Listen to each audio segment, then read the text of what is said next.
अस्सलाम वालेकुम नाज़रीन, एक नई वीडियो में हुई शामदीद। आज की वीडियो में आपके साथ रेसिपी शेयर करूंगी खजूरिया की, लेकिन इसमें खजूर को ऐड नहीं किया जाता, लेकिन इसका नाम खजूरिया है।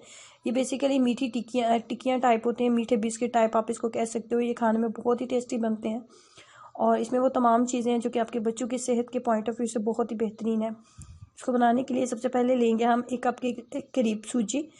1 कप मैंने सूजी का लिया है और उसके बाद 1 कप मैदे का लिया है। जिस कप के साथ आपने सूजी की मेजरमेंट करनी है उसी के साथ आप मैदा भी ले लो। उसके बाद हम इसके अंदर ऐड करेंगे 4 से 5 खाने के चम्मच खोपरा, सब्ज़ इलायची का पाउडर और थोड़ी सी सौंफ ऐड करेंगे। सौंफ को बहुत ज़्यादा पाउडर फॉर्म में नहीं बनाएंगे, थोड़ा मोटा मोटा ही हम इसको रखेंगे। तमाम चीज़ों को इसके अंदर ऐड करने के बाद मज़ीद हाफ़ कप के करीब हम चीनी ऐड करेंगे। चीनी को आप अपने टेस्ट के अकॉर्डिंग ऐड कर सकते हैं और हाफ़ कप के करीब भी मैं इसके अंदर जो है घी का इस्तेमाल करूँगी। घी ऐड करने के बाद इसको हाथों की मदद से अच्छे से हम लोग गूंद लेते हैं। मज़ीद गूंदने के लिए, मज़ीद इसको नरम करने के लिए हम दूध का इस्तेमाल करेंगे, पानी का हम इस्तेमाल इसके अंदर नहीं करेंगे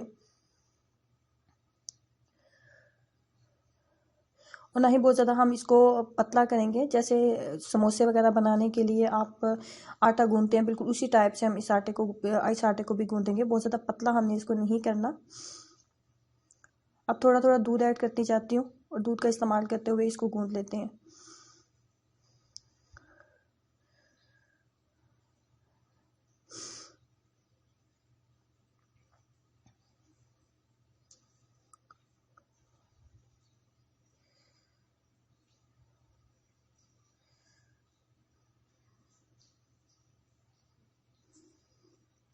जब अच्छे तरीके से हमने इसको गूंद लिया है उसके बाद हमने 1/4 टीस्पून के करीब इसके अंदर ऐड करेंगे मीठा सोडा।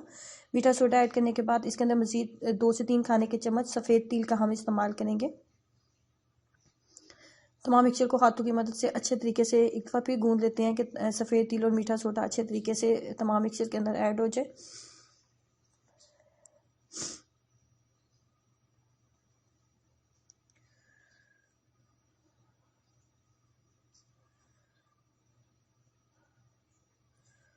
उसके बाद इसकी गोल टिक्कियाँ वगैरह नहीं बनाई जाती, इसको लंबे साइज़ में बनाया जाता है, कुछ इस तरह।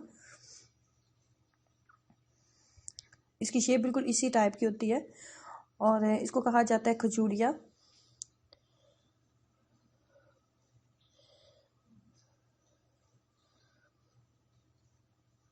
ये खाने में बहुत ही टेस्टी बनते हैं और ऐसी चीज़ें आप बच्चों को ज़रूर बना के दें। इसमें सूजी है, इसमें मैदा है, इसमें सफ़ेद तिल है, इसमें मज़ीद आप बादाम भी ऐड कर सकते हैं। इसमें मैंने खोपरा ऐड किया है और आप जब इसको एक दफ़ा बनाओगे तो आप इसका टेस्ट जो है इतना टेस्टी है कि आप इसको बार बार बना के खुद भी खाओगे और अपने बच्चों को भी दोगे।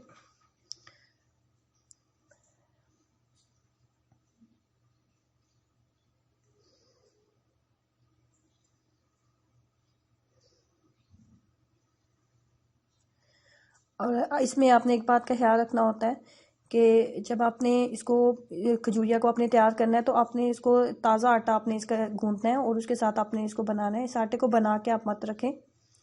और यहाँ पे कुकिंग ऑयल को पहले आप हाई फ्लेम के ऊपर अच्छे तरीके से गर्म कर लें।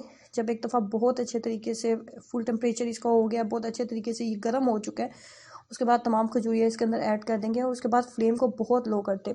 बहुत लो फ्लेम के ऊपर आप इसको बनाएंगे। अगर हाई फ्लेम के ऊपर आप इसी तरीके से इसको जल्दी जल्दी बनाने की कोशिश करेंगे तो ये अंदर से बिल्कुल कच्ची रह जाएंगी, जिससे ये खाने में आपको टेस्टी बिल्कुल भी फील नहीं होगी। जब एक दफ़ा हाई फ्लेम के ऊपर आपने कुकिंग ऑयल को गर्म कर लिया, लो फ्लेम के ऊपर अगर इसको बनाएंगे तो ये बहुत ही क्रिस्पी बनेगी और अंदर तक बहुत अच्छे तरीके से कुक हो जाएंगी। और ये बिल्कुल इसी तरीके से आपको जैसे लाइट ब्राउन कलर इसके ऊपर आ चुका है, इसी तरीके से इसकी फाइनल लुक होती है, ये बिल्कुल तैयार हो जाती है और ये खाने में बहुत टेस्टी बनती हैं। इसको ट्राई कीजिएगा और अपने बच्चों को सर्दी में ऐसी चीज़ें ज़रूर बना के दें। ये उनकी सेहत के पॉइंट ऑफ व्यू से बहुत ही बेहतरीन चीज़ें हैं। सो ट्राई कीजिएगा, अपना एक्सपीरियंस मेरे साथ ज़रूर शेयर करें। वीडियो को लाइक और शेयर ज़रूर कीजिएगा। खुश रहें, हंसते मुस्कुराते रहें। अल्लाह हाफिज़।